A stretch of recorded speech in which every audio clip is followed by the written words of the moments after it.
Chapter 1. The Dead Man's Last Smile. The storm had been gathering all evening, casting an ominous pall over the rolling hills of Kent.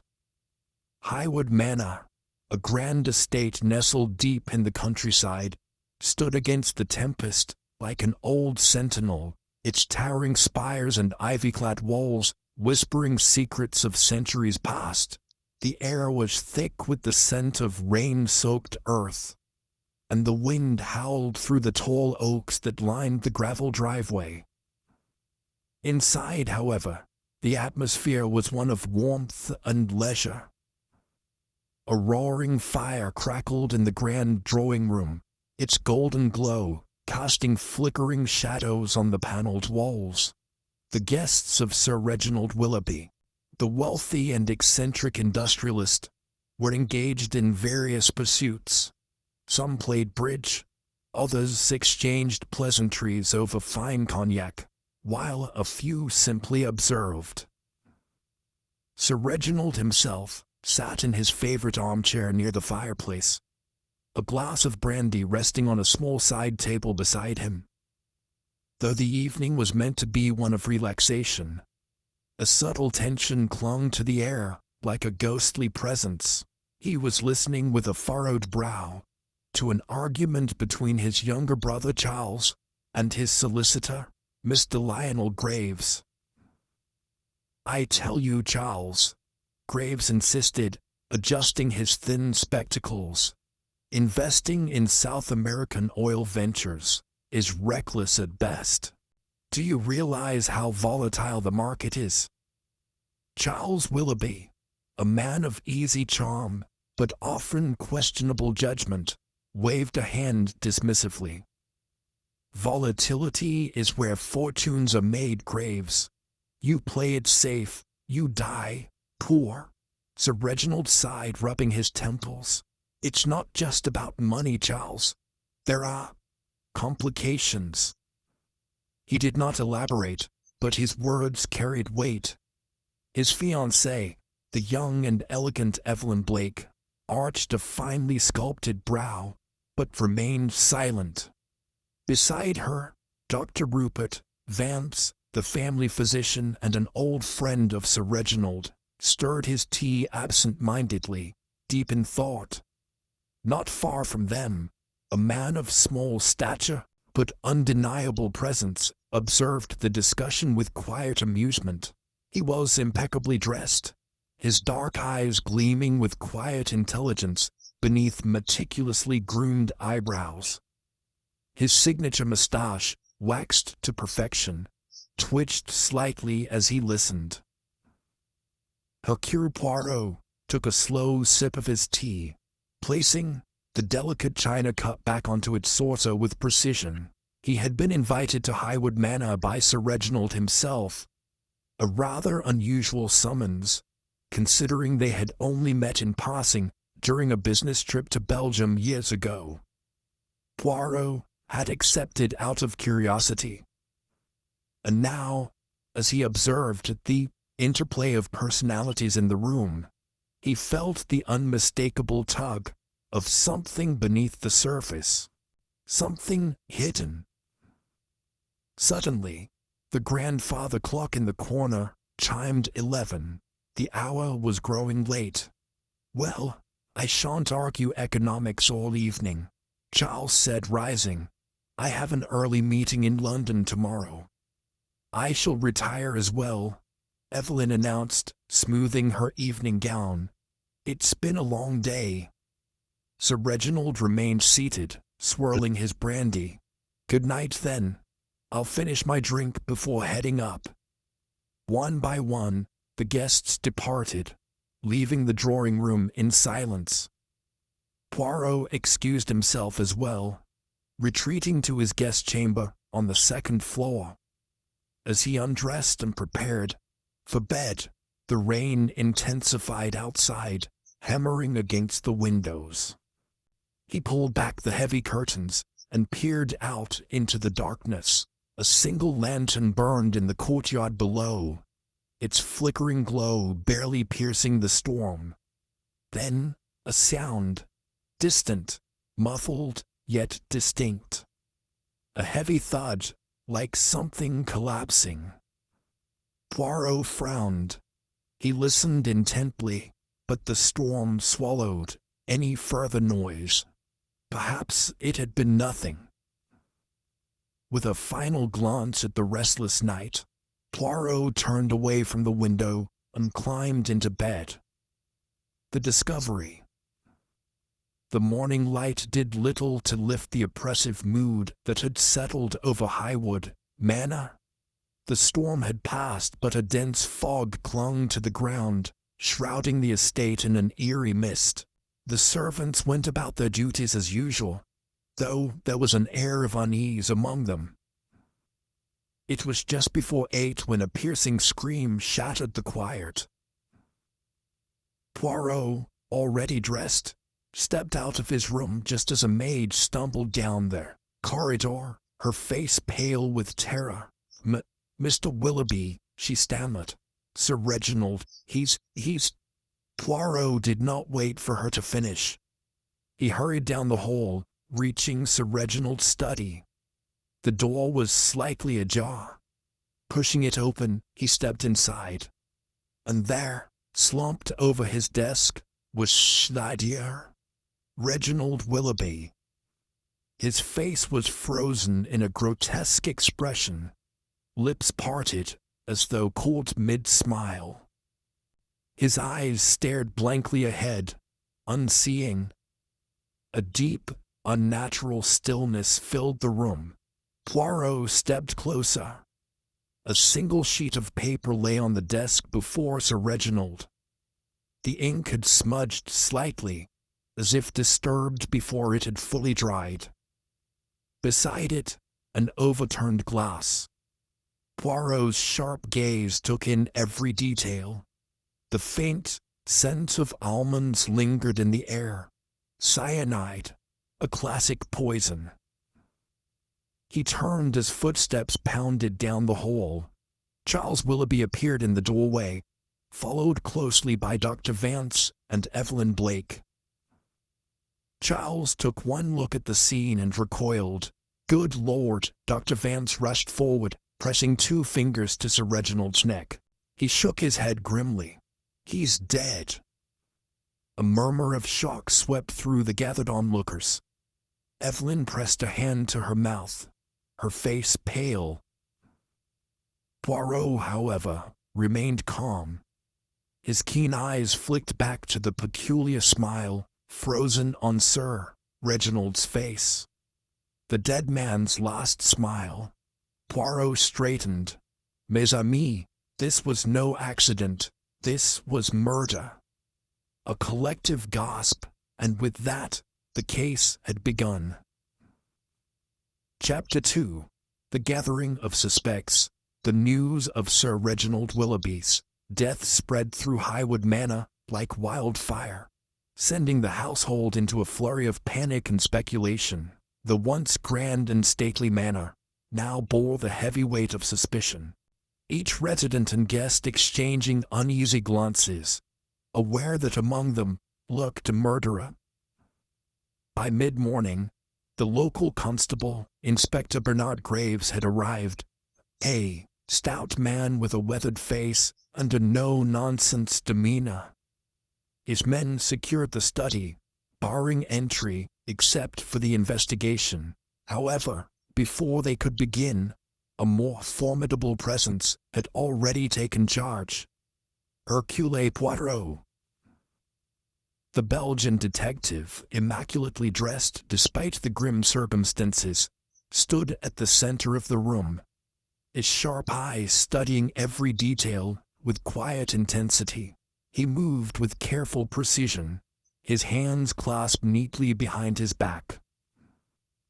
"I understand you are a guest here, Monsieur Poirot," Inspector Graves said gruffly, adjusting his hat.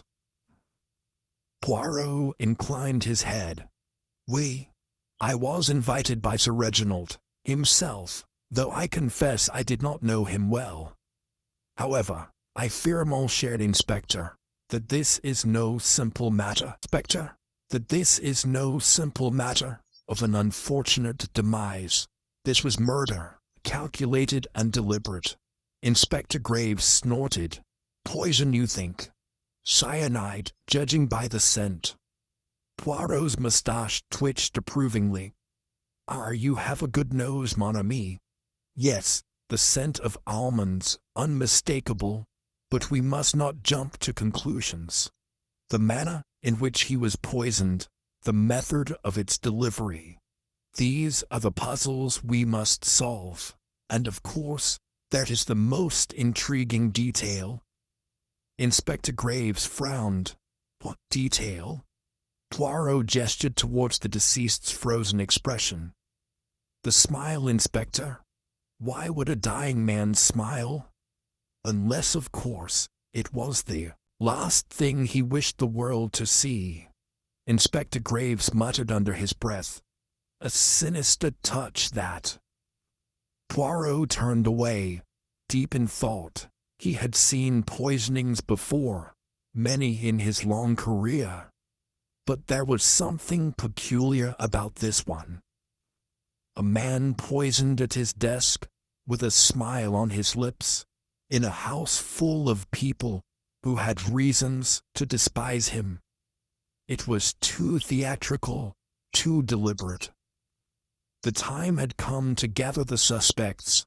The suspects assemble at precisely 11 o'clock. All those present in the manor gathered in the drawing room, now devoid of its previous night's warmth. The fire had burned down to embers, and an air of apprehension thickened the space. Poirot and Inspector Graves stood at the front, observing the assembled guests. The staff, housemaids, the butler, and the cook stood to one side, their faces a mixture of fear and curiosity. The key players, however, were seated. Charles Willoughby, the younger brother, reckless and ambitious. Last night he had argued with Sir Reginald over money. A potential heir with much to gain.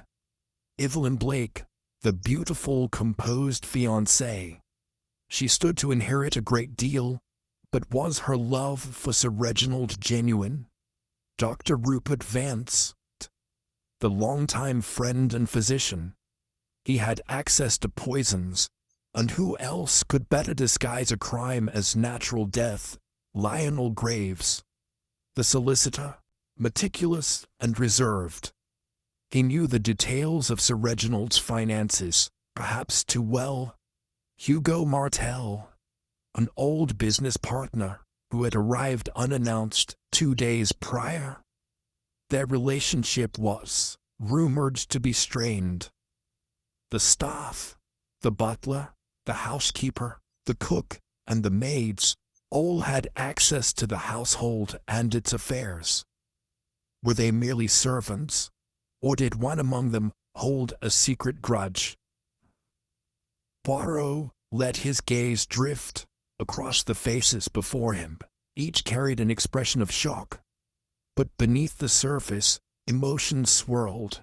Anxiety, anger, and perhaps even guilt. It was time to begin. Poirot's first observation.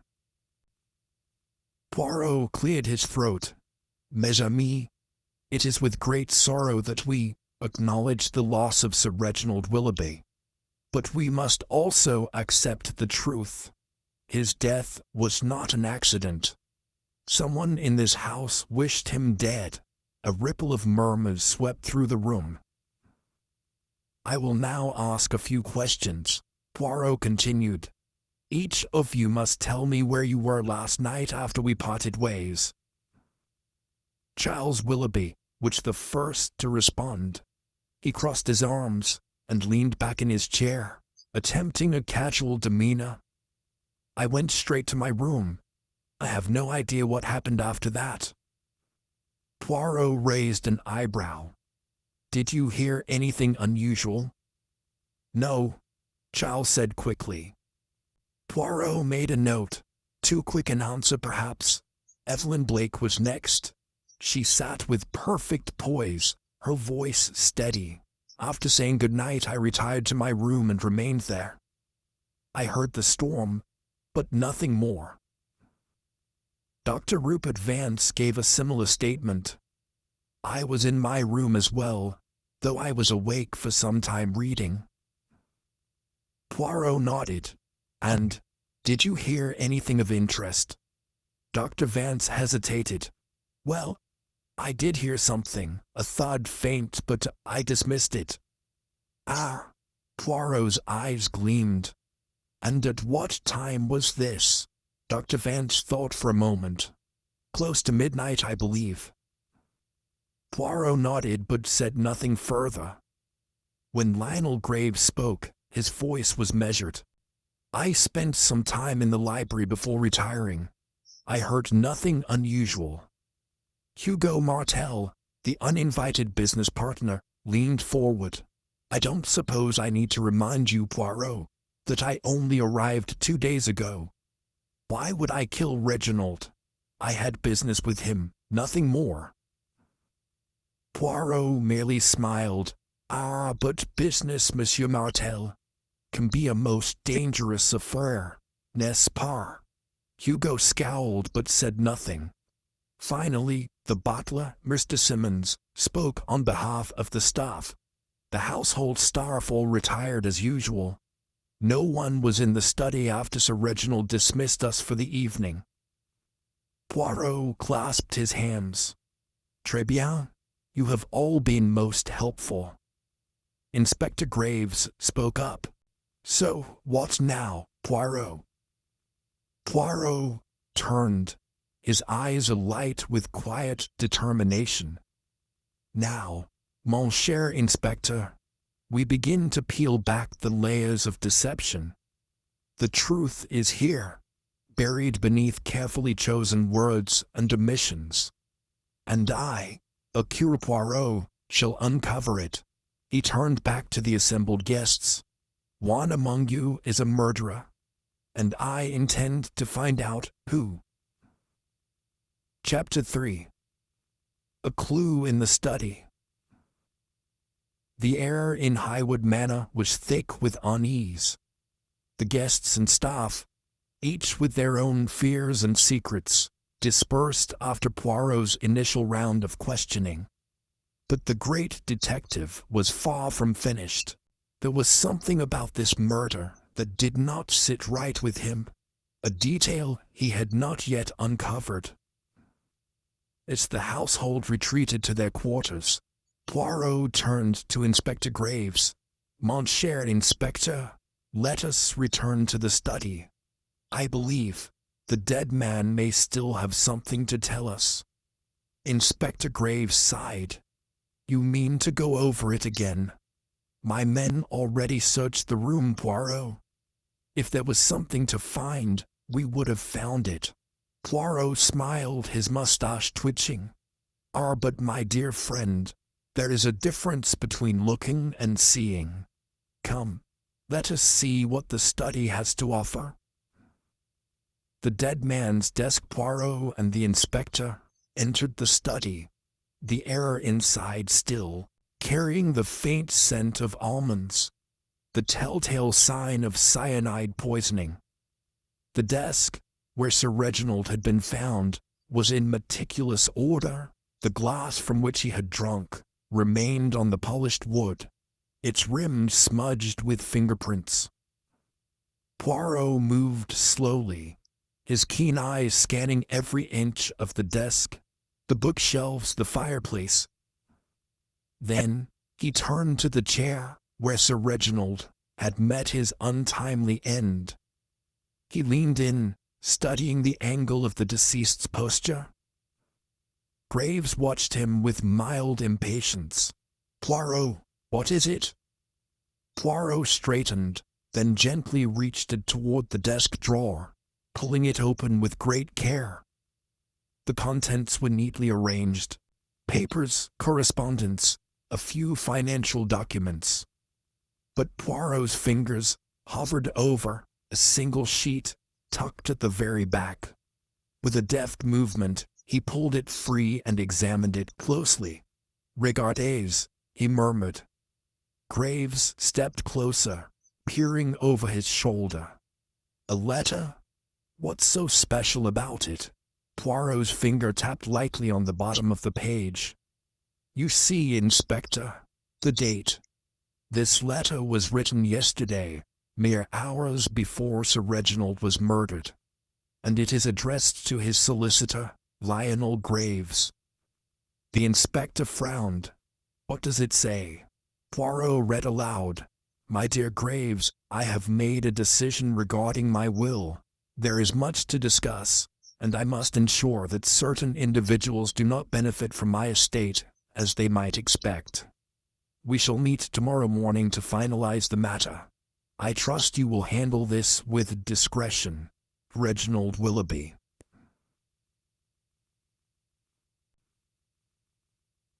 Slow smile spread across Poirot's face. Ah, mon ami, do you not see? Sir Reginald was about to make a change in his will, a change significant enough that he felt it necessary to summon his solicitor at once. Inspector Graves's eyes darkened. And someone in this house wanted to stop that change from happening. Precisely, Poirot said, which means our murderer had a most urgent motive. A hidden key. Poirot set the letter down carefully. He turned his attention to the rest of the desk, running his fingers lightly over the wooden surface. Then, without warning, he reached beneath the drawer and pressed gently. A faint click sounded. Graves stiffened. What was that? Poirot pulled open a concealed compartment at the bottom of the drawer.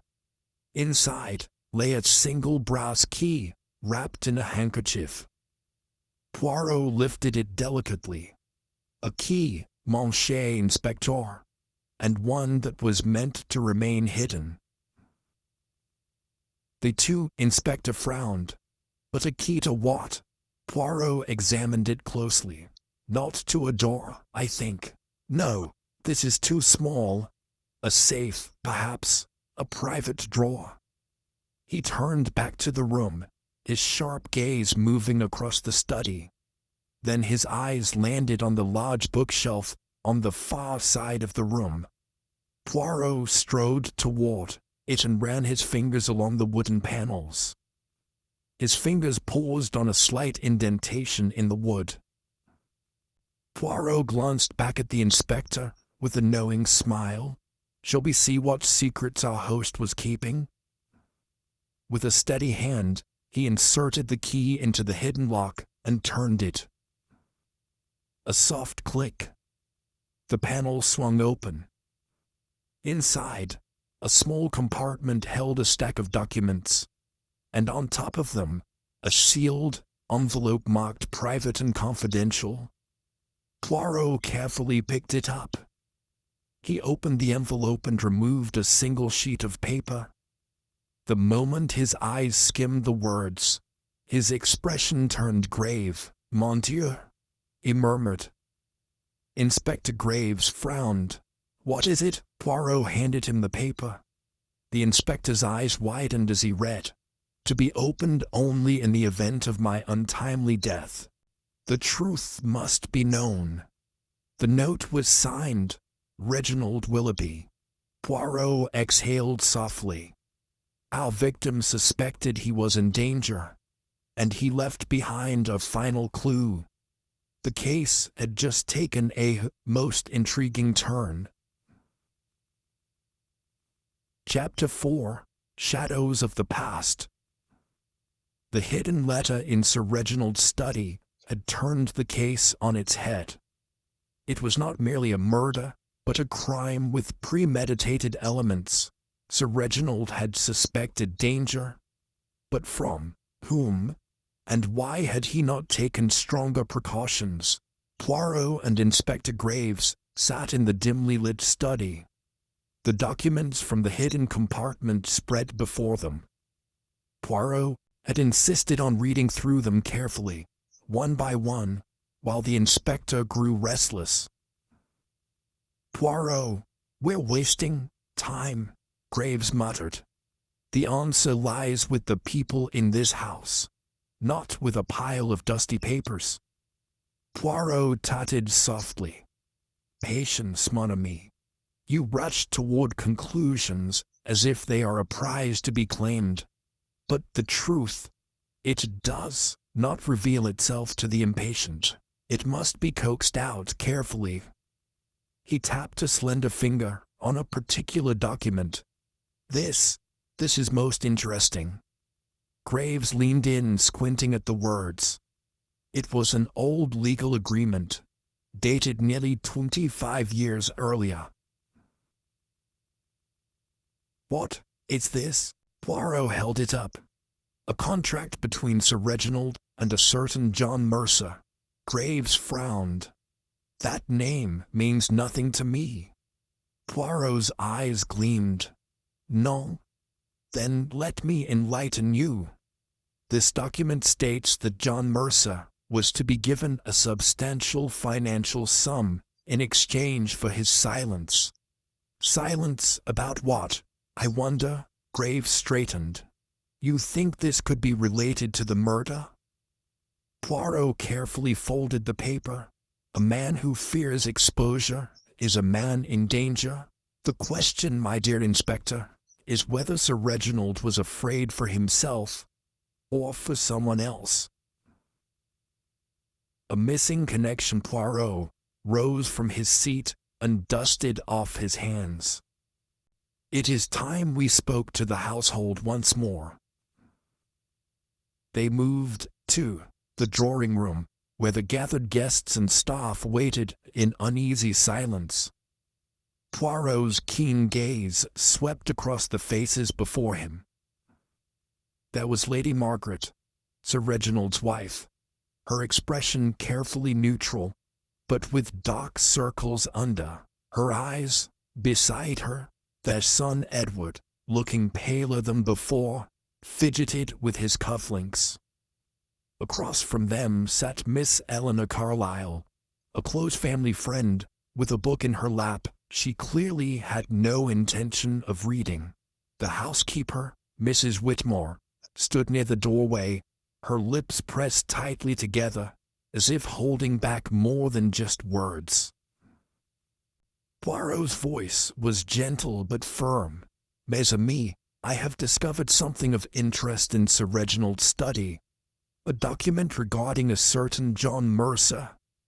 Does this name mean anything to you? A flicker of recognition crossed Lady Margaret's face, gone in an instant. Edward shifted uncomfortably. Poirot caught it at once, his gaze sharpened. Monsieur Edward, you recognize the name, do you not? Edward swallowed hard. No, well, it's just, I may have heard my father mention it once, but it was years ago. I don't know the details. Poirot smiled. Ah, but you see, it is the details that interest me. You do not perhaps recall in what context this name was mentioned. Edward hesitated. I think my father said something about settling an old score, but he never elaborated. Poirot's mustache twitched. Intriguing. He turned his attention to Lady Margaret. And you, madame? You seemed startled by the name.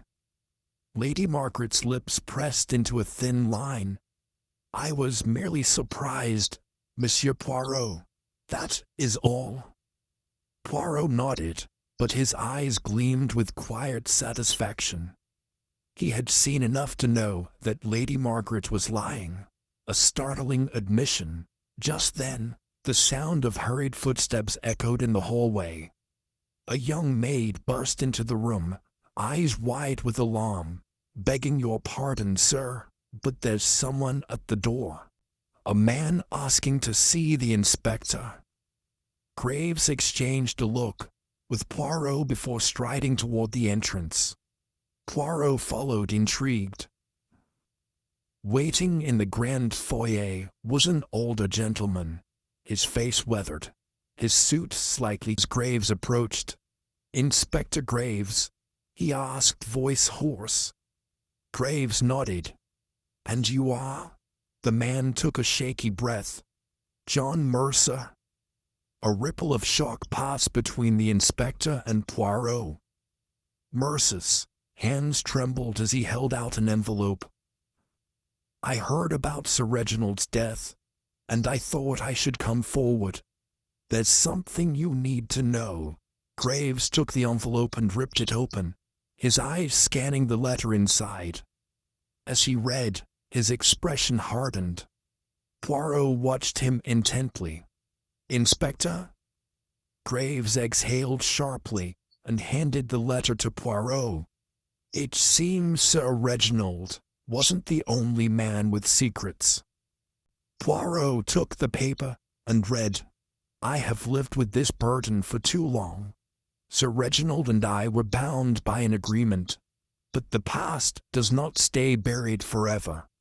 If anything should happen to me, the truth will be found in the study.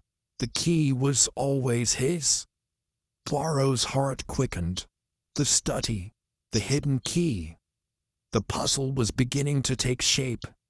But what truth had Sir Reginald feared?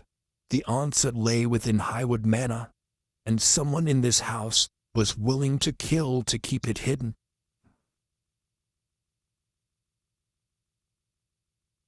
Chapter 5. The Unspoken Truth. The presence of John Mercer sent a ripple of unease through Highwood Manor. His sudden arrival, coupled with the cryptic note, raised more questions than answers. Who was this man in relation to Sir Reginald? And why had he come forward only after the baronet's murder? Poirot studied him intently. Mercer was nervous, his weathered hands clutching his hat, as though it were the only thing grounding him. He had the look of a man haunted by his past. Tell us, Monsieur Mercer, Poirot said, his voice gentle but firm. What exactly did you mean by the past does not stay buried forever? Mercer hesitated, glancing at Inspector Graves as if weighing his words. Then, with a heavy sigh, he spoke. Sir Reginald and I, we had an arrangement, he admitted.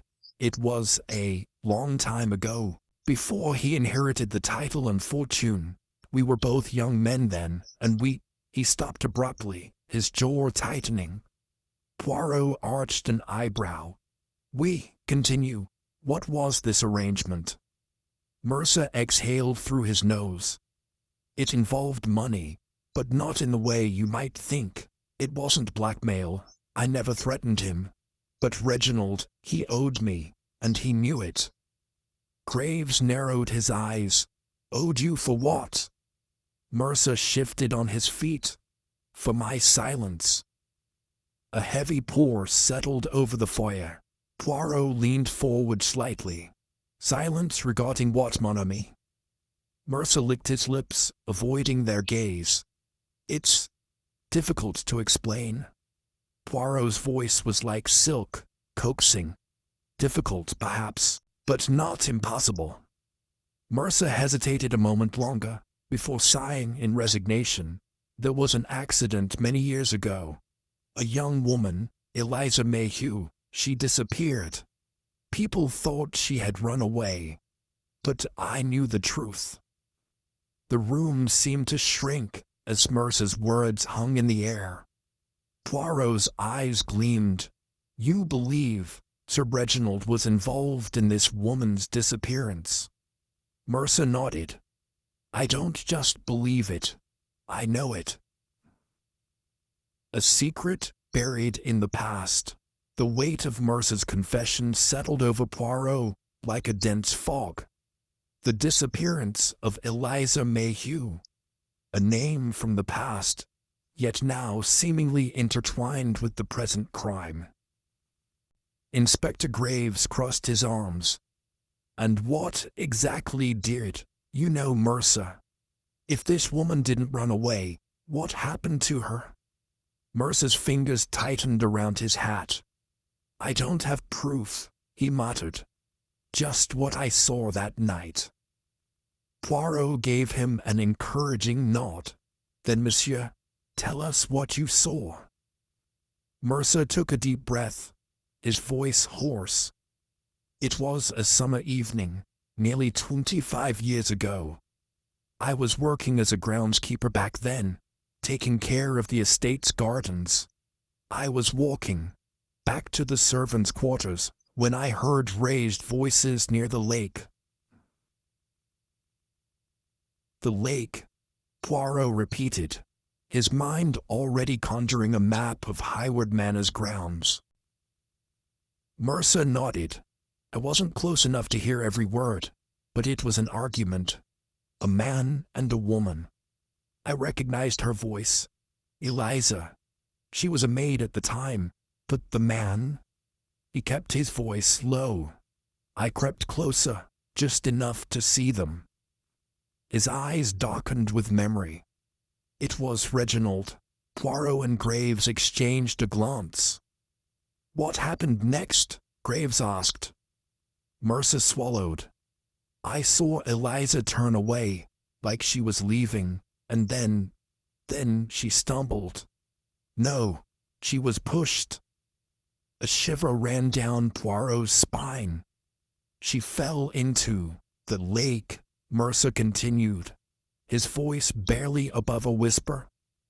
I ran toward them, but by the time I got close, she was gone. Reginald was standing at the edge of the water, looking down. He was breathing heavily, his hands clenched. I called out to him, but he turned and ran. Poirot listened, his fingers steepled together. You never went to the authorities? Mercer's face twisted. And say what? That I saw a baronet's son standing by a lake. That I thought a woman had drowned. There was no body, no evidence, and when I asked questions the next day, I was told Eliza had left for another job in London. He let out a bitter laugh. A convenient story, don't you think? Poirot nodded. Indeed, and this, I presume, is what Sir Reginald paid you to keep quiet about. Mercer looked away. He didn't admit to anything, just gave me money, said it was for my loyalty.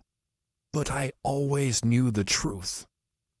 Poirot tapped his chin thoughtfully. A ghost from the past. And you believe Sir Reginald was killed because of this secret? Mercer hesitated. All I know is that he was scared. He reached out to me a week ago, out of the blue, wanted to talk.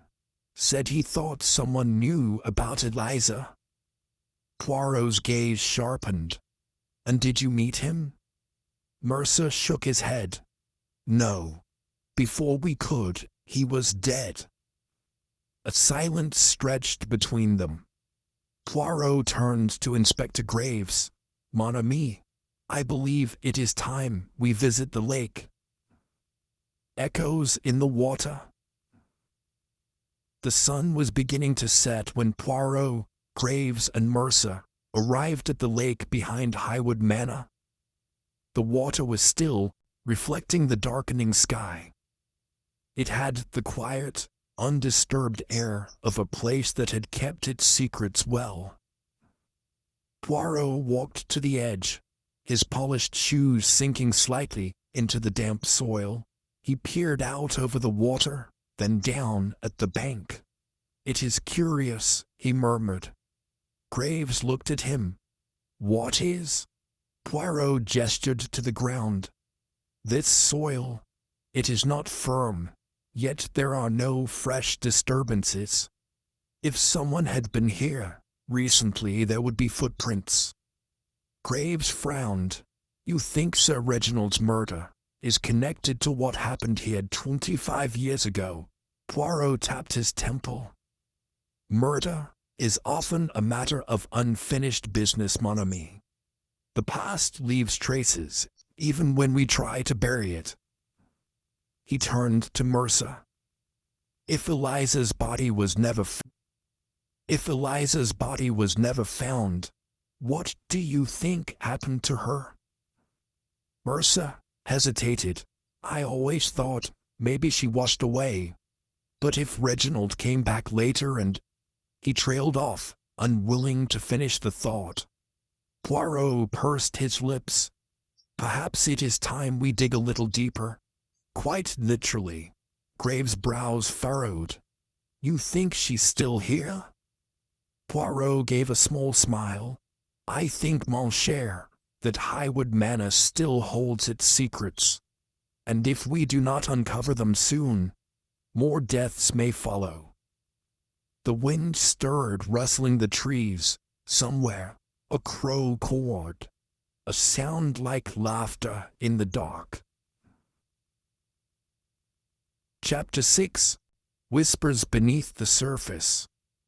The lake was silent except for the occasional ripple breaking its surface.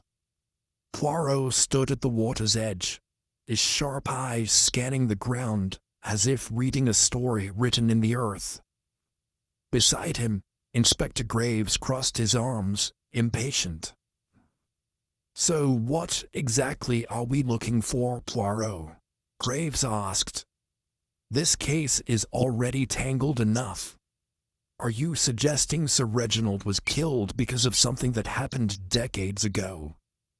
Poirot's moustache twitched. Murder is never so simple, mon ami. The past leaves footprints that time cannot erase. I believe Sir Reginald was afraid. The question is, why? John Mercer, who had been watching them nervously, cleared his throat. If you're asking me, Reginald never acted guilty, not once. But last week, when he contacted me, his voice, it was different, shaken. Poirot turned to Mercer. Didn't he say what frightened him? Mercer hesitated, then nodded. He told me he received a letter. No name, no signature, just one line. Poirot lifted an eyebrow. And what did it say? Mercer swallowed hard. It said, I know what you did at the lake. A chilling breeze swept through the trees. Graves stiffened. So, someone else knew about the girl. Mercer nodded. That's what Reginald feared. Poirot's fingers tapped against his coat sleeve. Curious. If this anonymous writer sought justice, why not go to the police? Why send a warning? Graves exhaled sharply. Unless the writer wasn't looking for justice, they were looking for revenge. Poirot's gaze drifted back to the lake. Yes. And revenge, mon cher, is a dangerous motive. The unearthed truth. Poirot and Graves arranged for a team to search the area around the lake. It was a long and painstaking process, but Poirot was patient. The discovery came at dusk. The diggers had barely gone 2 feet into the soft earth near an old oak tree when the first sign of the past emerged. A delicate silver bracelet, tarnished with time. Mercer paled at the sight of it. That belonged to Eliza. Graves frowned. Are you certain? Mercer nodded slowly. I remembered it well. She wore it every day. Poirot studied the bracelet, his expression unreadable. If she lost this here, it suggests she never left. Minutes later, the workers unearthed what they had feared. A shallow grave. The remains were fragile, the bones discolored with age, but there was no doubt. Eliza Mayhew had never run away. Poirot crouched beside the grave, his mind racing. Monsieur Mercer, do you still believe Sir Reginald was innocent? Mercer's face was ashen. I don't know. Graves muttered a curse. And now he's dead, we can't even question him. Poirot's eyes narrowed. Perhaps. But someone else still lives. Someone who wanted this secret to stay buried. Graves turned to him. You think the same person who wrote that note also killed Sir Reginald? Poirot stirred, brushing off his coat. It is a possibility we must consider. A silence stretched between them.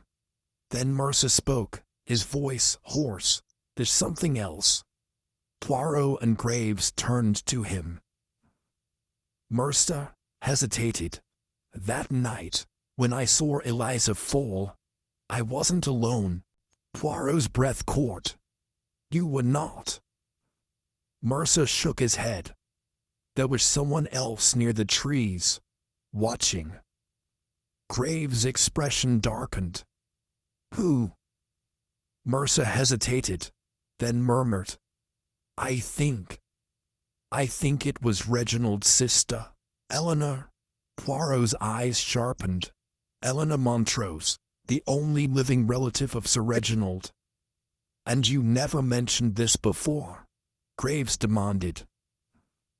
Mercer looked down. I wasn't sure, but now, he gestured to the grave. Now, I think she knows more than she ever admitted. Poirot straightened his cuffs. Then, mon cher, it is time we speak with Mademoiselle Eleanor. The lady of Highwood Manor night had fallen by the time Poirot and Graves returned to Highwood Manor. Eleanor Montrose, the grieving sister, sat in the grand drawing room, her black mourning dress immaculate. A glass of wine sat untouched in her hands. Poirot studied her. She was a woman of poise, but there was something behind her sharp eyes, something guarded. Eleanor looked up as they entered. Inspector, Monsieur Poirot, I assume you have news. Poirot gave a small nod. Indeed, mademoiselle. We have made a rather interesting discovery. She tilted her head. Oh? Poirot took a step closer. We found a grave. For a split. Second, just a fraction. Her fingers tightened around her glass. Poirot did not miss it. A grave, she repeated, her tone smooth. Where? Poirot's gaze never left her face. By the lake. Silence. Then Eleanor let out a quiet breath. Eliza Mayhew. Graves raised an eyebrow. You knew? Eleanor swirled her wine, her lips pressing together. I suspected. My brother was never the same after that summer. Poirot's voice was gentle but firm. You saw something that night, did you not? Eleanor's expression did not change, but her grip on the glass did. Then, softly, she spoke. I saw everything. Poirot and Graves remained still. Eleanor exhaled, setting her glass down. I never spoke of it. Not to Reginald, not to anyone. But yes, I was there. Poirot's voice was a whisper. And what did you see? Eleanor's eyes darkened. I saw her fall. I saw Reginald panic, and I saw... She stopped herself. Poirot leaned in. You saw what, mademoiselle? Her throat bobbed. Then, barely above a whisper, I saw someone else push her. Graves stiffened. What? Eleanor closed her eyes. It wasn't Reginald. Poirot's heart pounded. Then who was it? A long silence, then Eleanor's lips parted, and a name no one expected left her mouth. Chapter 7. Shadows of the Past. Tense silence filled the grand drawing room of Highwood Manor. Poirot and Graves waited, their eyes fixed on Eleanor Montrose, whose trembling lips had just formed a name that neither of them had expected. She exhaled, gripping the armrest of her chair, as if steadying herself. It was Victor Harrington.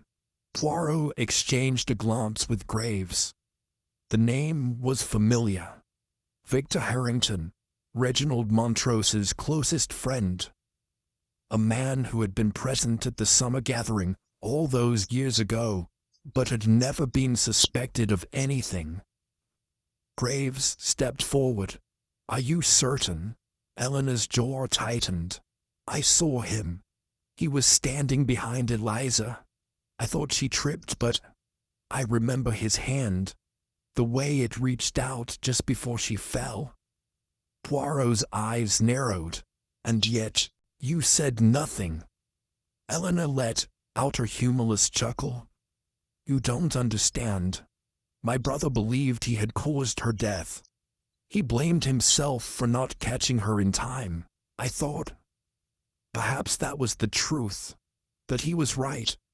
But in my heart, I always wondered."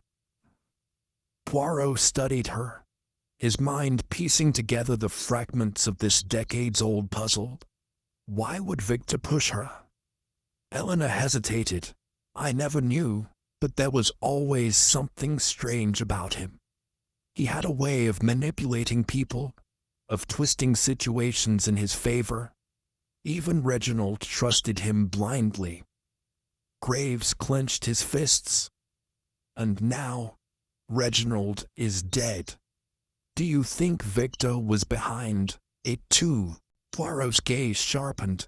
"It is a very real possibility, mon ami. If Reginald had begun to doubt his own guilt, if he had started to remember the truth, then Victor might have seen him as a threat." Eleanor's face was pale. "I should have spoken up earlier. I was afraid." Poirot softened. "Fear is a powerful thing, mademoiselle, but now it is time to bring the truth into the light." A visit to Victor Harrington morning. Poirot and Graves were on their way to Harrington Manor, a sprawling estate surrounded by thick woods. Victor Harrington had lived in quiet luxury for years, his wealth accumulated through shrewd business dealings. The butler led them to the study, where Victor sat in a grand leather chair, a book in hand. He was a man in his 60s, his sharp, blue eyes betraying little emotion as he looked up at them. "Ah, Inspector Graves, Monsieur Poirot." He closed his book and set it aside. "To what do I owe this unexpected visit?" Poirot took a seat opposite him. "Monsieur Harrington, we have uncovered new evidence regarding the death of Eliza Mayhew."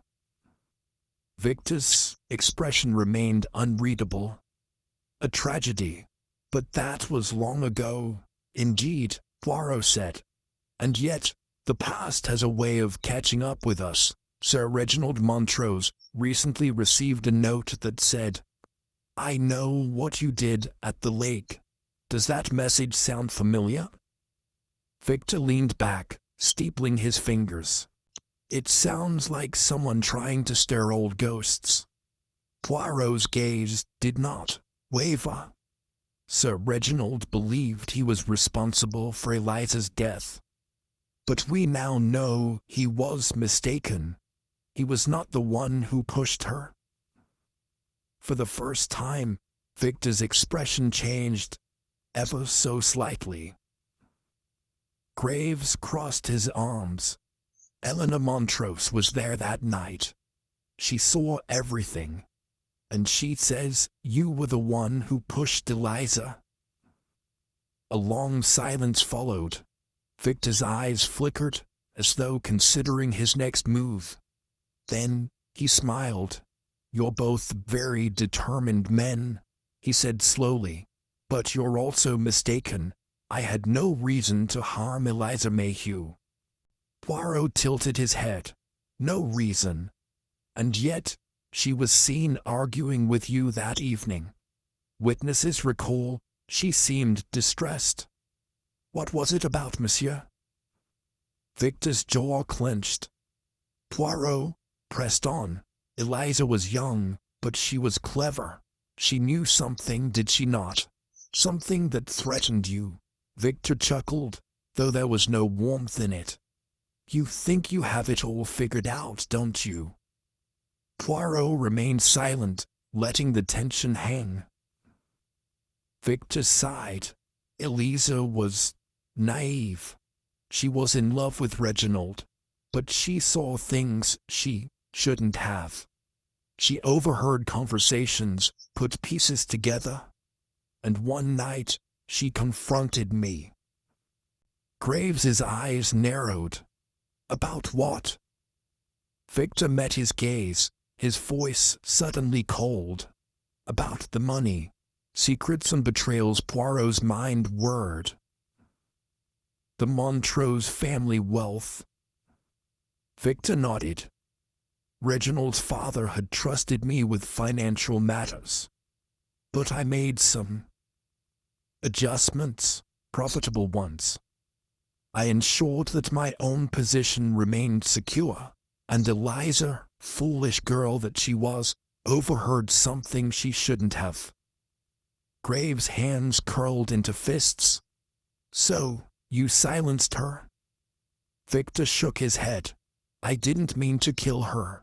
She was threatening to tell Reginald. I tried to stop her, to reason with her.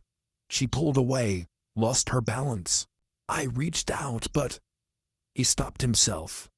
It was an accident. Poirot's voice was quiet, but firm. You let Reginald believe he was guilty. You let him suffer for years. Duke exhaled. I had no choice. If the truth came out, I would have lost everything. Poirot's eyes darkened. And when Reginald started questioning the past, when he received that note, you knew the truth was coming for you. Victor's expression turned to steel. You can't prove I killed him. Poirot stood. Perhaps not yet, but the past has a way of revealing itself, monsieur. And I do not intend to leave any stone unturned. Victor watched them go, his calm exterior showing its first cracks. As Poirot and Graves left the manor, the inspector muttered, He's lying about something, I can feel it. Poirot nodded. Yes, and we must uncover it before someone else is silenced. Chapter 8. The Hidden Hand. As the carriage rolled away from Harrington Manor, Inspector Graves exhaled sharply. The man's lying through his teeth, Poirot. He knows more than he's telling. Poirot nodded, tapping his fingers against his walking cane. Oui, mon ami. Victor Harrington is a man who has built his life on deception. But even the cleverest of deceivers make mistakes. Graves frowned. His confession about Eliza Mayhew's death. It didn't sit right with me.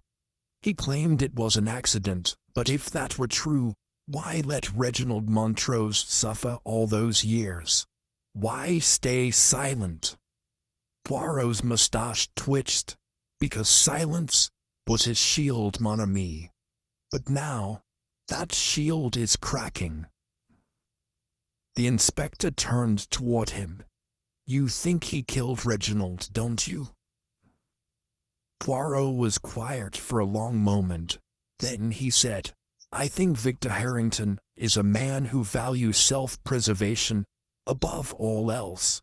And when a man like that finds himself cornered, he will do anything to protect himself.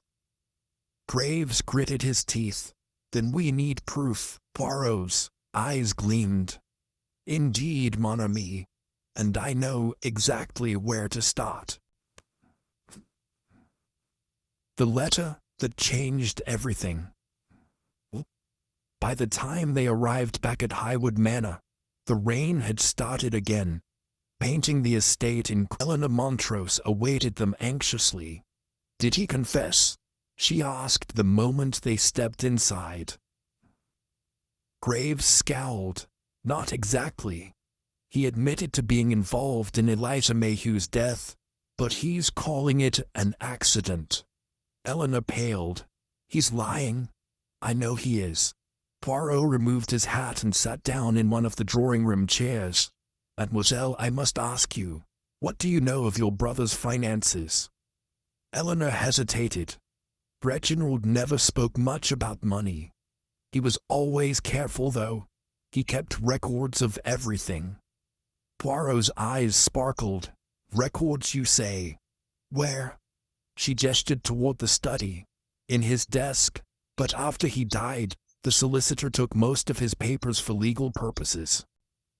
Graves sighed. Which means we'd have to go through the solicitor to get anything useful. Poirot tapped his chin. Perhaps.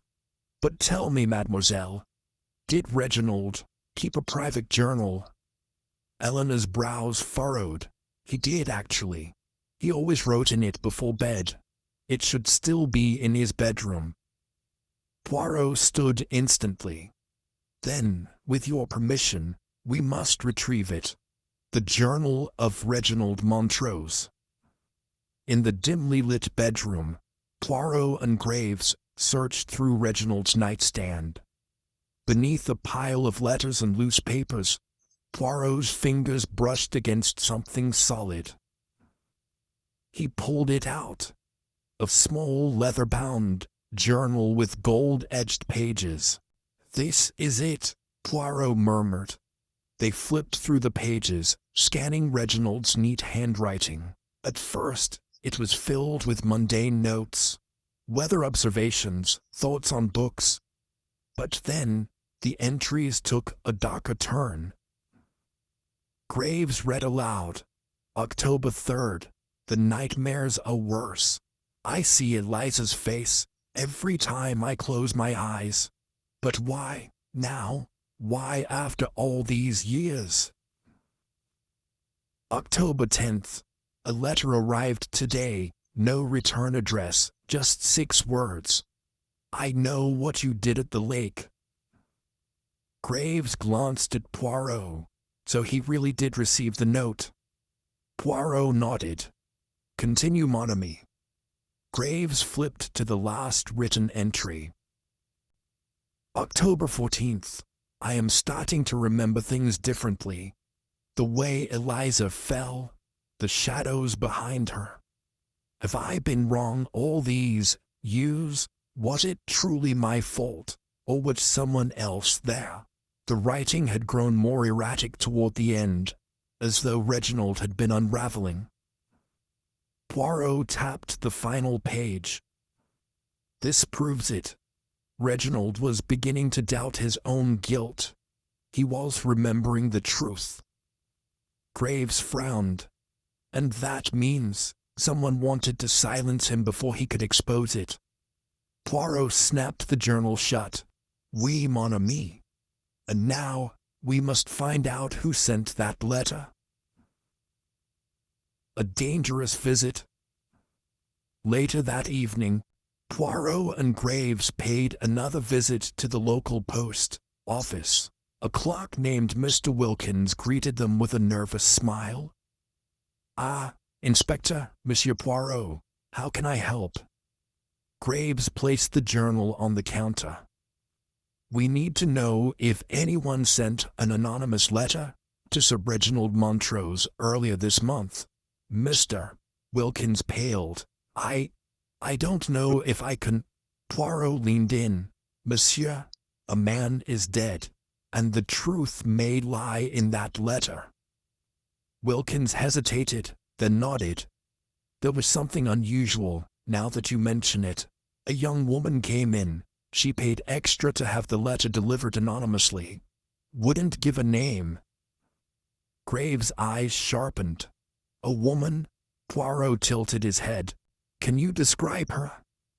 Wilkins rubbed his chin. She had dark hair, wore a green cloak, looked nervous like she was afraid of being seen. Poirot and Graves exchanged glances. Graves muttered, "That doesn't sound like Eleanor." Poirot's voice was calm but certain. "No, but I believe I know who it does sound like." Graves raised an eyebrow. "Who?" Poirot smiled mysteriously. "We shall pay a visit to Miss Margaret Hastings." Chapter 9. The Woman in Green. The carriage ride to Miss Margaret Hastings's home was quiet, except for the occasional patter of rain against the windows. Inspector Graves sat with his arms crossed, his expression grim. "You're certain it's her?" he asked Poirot. Poirot nodded. "Mais oui, mon ami. The description matches too well. Dark hair, a green cloak, nervous demeanor. Miss Margaret Hastings is involved in this affair more than she has admitted." Graves exhaled sharply. "I don't like this, Poirot. If she really did send that letter, it means she knew something dangerous. And if Reginald was killed for knowing too much—" Poirot finished the thought for him. "Then she may be next." A startling revelation. Miss Hastings lived in a modest cottage on the outskirts of the village, surrounded by overgrown hedges and ivy-covered stone walls. The moment the housekeeper let them in, Poirot could feel the tension in the air. Margaret herself was seated by the fireplace, her hands clasped tightly in her lap. Her eyes flickered with fear as she saw them enter. "Mr. Poirot." "Inspector Graves," she greeted, her voice unsteady. "I wasn't expecting visitors." Poirot took a seat across from her, his gaze sharp yet kind. "Mademoiselle, we have come about a letter you sent to Sir Reginald Montrose." Margaret flinched. I don't know what you mean." Graves pulled out the journal. "We know Reginald received an anonymous message. I know what you did at the lake. That was you, wasn't it?" She hesitated, her lips trembling. Then finally, she sighed and nodded. "Yes, I sent it." Graves leaned forward. "Why?" Margaret stared into the fire, her voice barely above a whisper. "Because I saw what happened that night. I saw the truth." Poirot's eyes gleamed. "Tell us everything, mademoiselle. This is most vital." She swallowed hard. "I was only a child at the time, barely 14. I was out picking wildflowers near the lake when I heard voices. I recognized them. Reginald Montrose and Eliza Mayhew. They were arguing." Graves's jaw tightened. "Go on." Margaret's hands trembled. "I saw Eliza turn to leave, but she wasn't alone. There was someone else, a man hiding in the trees." Poirot leaned forward. "Can you describe him?" She shook her head. "It was too dark. I only saw a shadow move. But I remember Eliza's scream. She never even hit the water properly. Someone grabbed her first, pulling her back." Poirot's mustache twitched. "Then Reginald did not kill her?" Margaret shook her head fiercely. "No, he tried to save her. But by the time he reached her, it was too late." Graves cursed under his breath. "That means we've been after the wrong man all along." Poirot tapped his fingers together. "Indeed, mon ami. Which brings us to the most pressing question. Who was the true killer?" "The man in the shadows." Margaret hesitated before speaking again. "I never told anyone because I was afraid. But years later, I overheard Victor Harrington speaking to someone at a dinner party. He mentioned Eliza's death, but he spoke as though he knew more than he should." Graves narrowed his eyes. "And you think he was the man in the trees?" Margaret hesitated. "I don't know. But when I heard Reginald was struggling with his memories of that night, I had to act. I sent the letter to make him question what he believed. I never meant for fear, Anyone to die? Poirot nodded. You did what you thought was right, mademoiselle, but I fear you may have put yourself in great danger. A knock at the door interrupted them. The housekeeper rushed in, looking flustered. Miss Hastings, there's someone here to see you. Before she could finish, a gunshot rang out. The sound of shattering glass filled the air. Graves lunged forward, pulling Margaret to the ground. Poirot ducked beside them as the housekeeper shrieked. Poirot's voice was calm but urgent. Stay down, mademoiselle.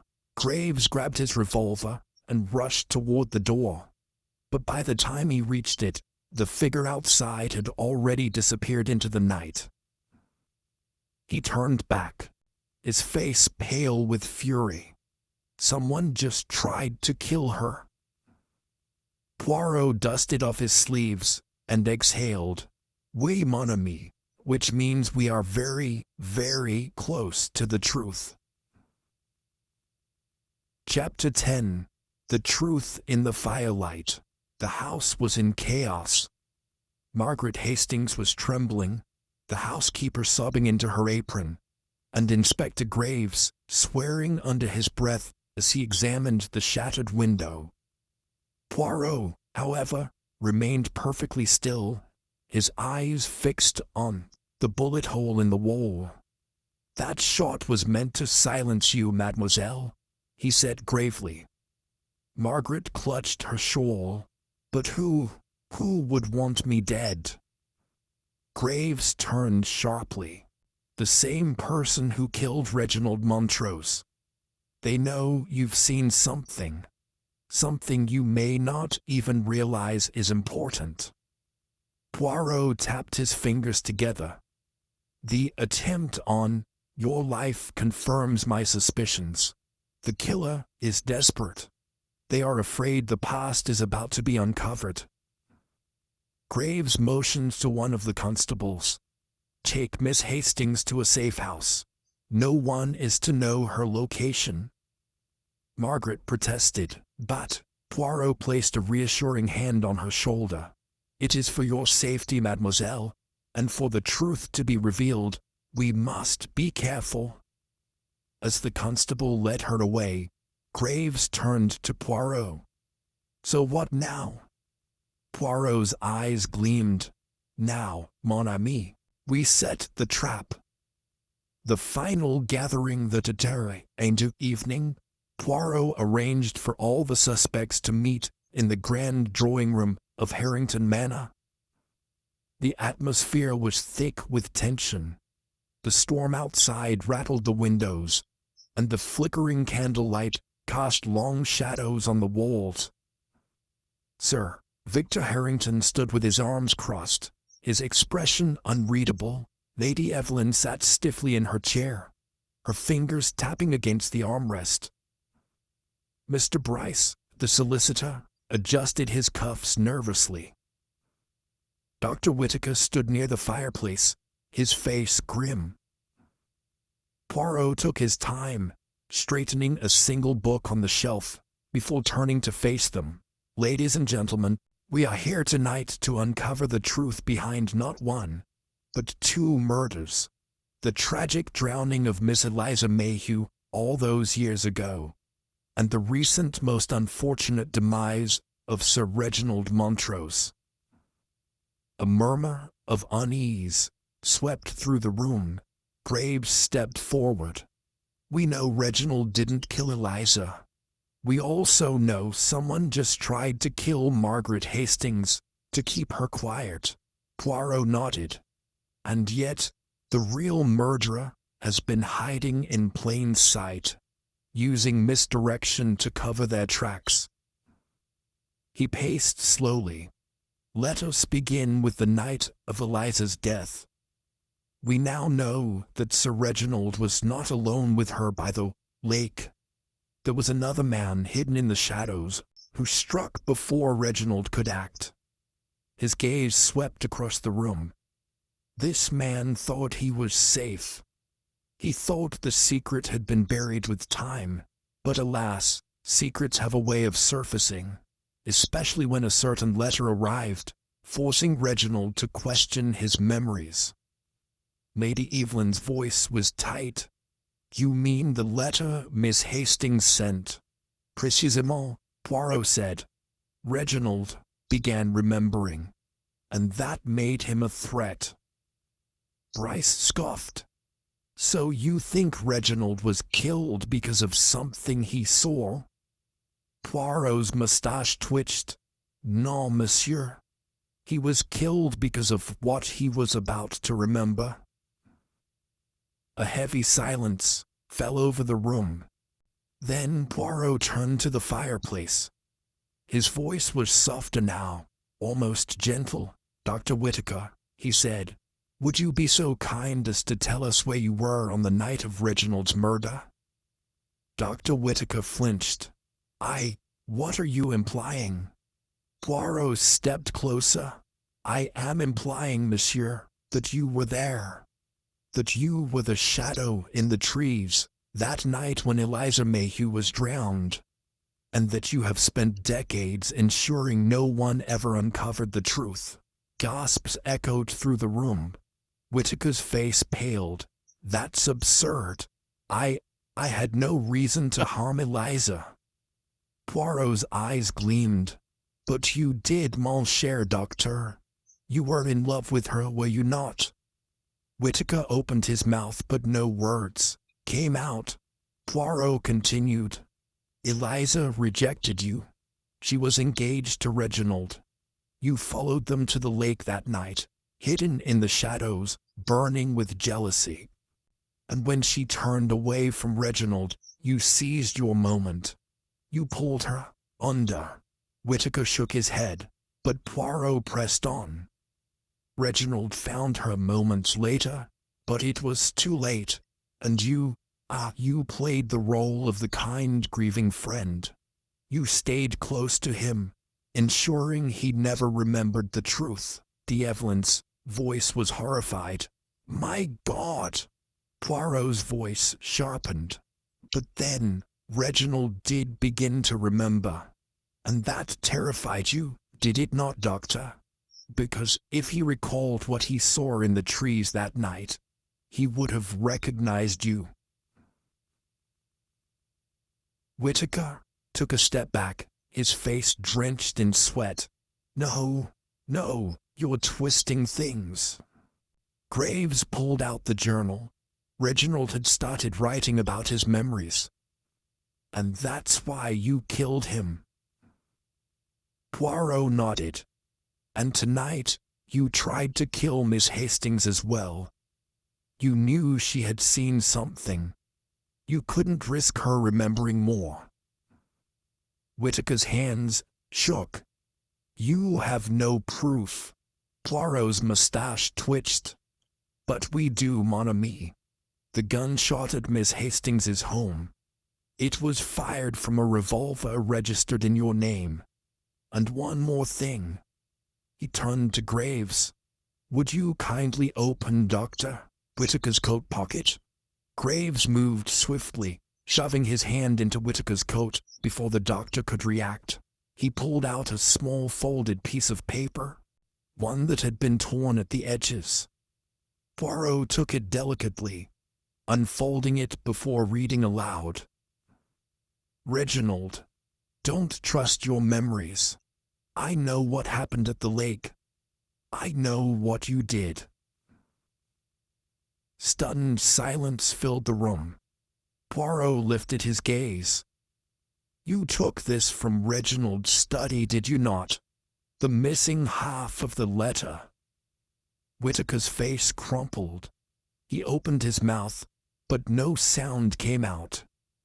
Graves stepped forward, handcuffs ready. "To Dr. James Whittaker, you're under arrest for the murders of Eliza Mayhew and Reginald Montrose." Whittaker let out a strangled breath. His knees buckled, and he collapsed into a chair, his hands covering his face. Poirot straightened his cuffs. "It is over, mon ami. The past has finally caught up with you. justice and reflection, and Whitaker was led away. Poirot turned to the remaining guests. A murderer always makes a mistake, and this one thought time would keep his secret forever. But the past, mes amis, it never stays buried. Lady Evelyn exhaled, tears in her eyes. And Reginald, he truly was innocent all these years. Poirot nodded. Yes, madame, and now, at last, his name will be cleared. With a final glance at the firelight, Poirot adjusted his hat.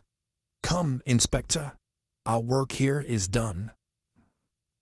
And with that, Hercule Poirot walked out into the night, leaving only the echoes of justice behind. End of story.